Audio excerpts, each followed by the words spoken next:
Envie d'aller voir de ce côté-là pour nous débriefer cette rencontre folle. On s'y attendait pas du tout, David. Vous les avez vus venir, vous, ces Camerounais? Non, je pense que le terme fou est assez adapté à tout ce match. On disait, ceci dit, à la mi-temps qu'il y avait eu des temps forts de chaque côté, même si la Serbie avait fait meilleure impression, qu'ils avaient terminé très très fort cette première période et qu'on voyait quand même mal l'équipe du Cameroun se relever. Il se trouve qu'il y a eu 3 minutes de folie. Moi, je suis très très surpris par la gestion du match de la part des Serbes. À 3-1, ils sont premiers à égalité avec le Brésil. Ils prennent le risque de se positionner très haut au lieu, à mon sens, d'attendre les Camerounais dans leur camp et de les prendre en compte. C'est l'inverse qui s'est passé. Ils se font prendre sur deux contre avec une gestion du hors-jeu, je pense qu'on va y revenir, qui est assez catastrophique. Donc les Serbes peuvent s'en prendre qu'à eux-mêmes.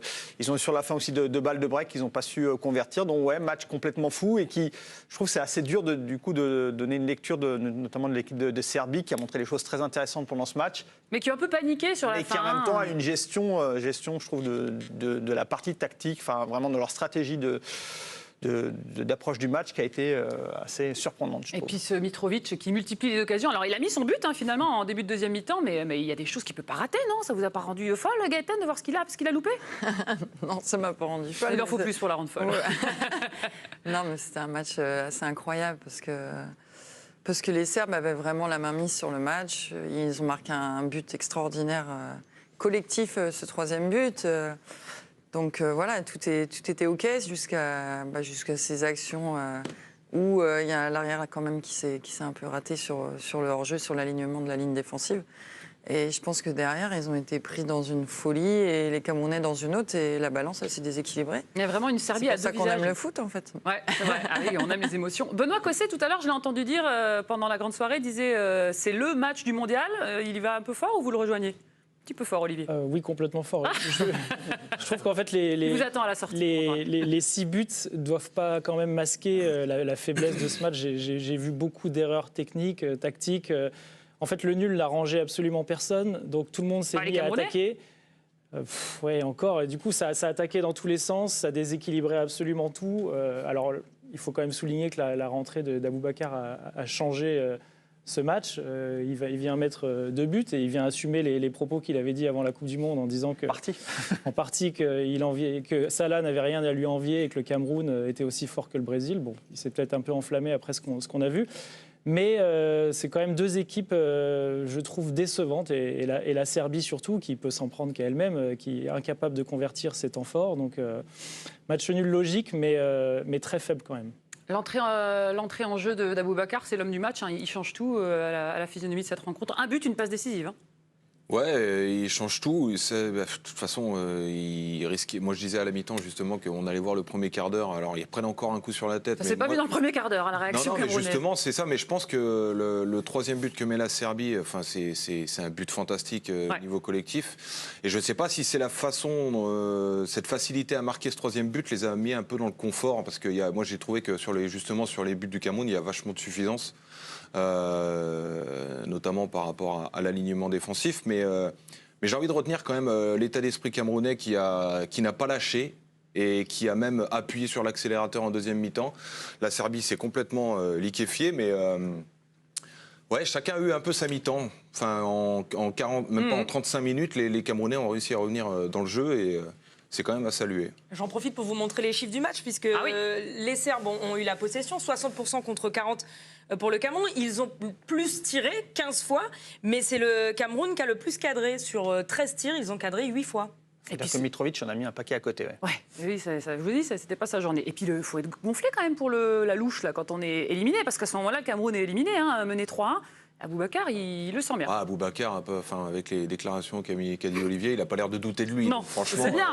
Mais c'est bien, ça nous permet de voir, parce que le but est fantastique, de toute façon. Donc, il fait une louche qui monte à 16 mètres de haut. Mais c'est bien joué, techniquement, c'est propre. C'est vrai, grand gardien en face.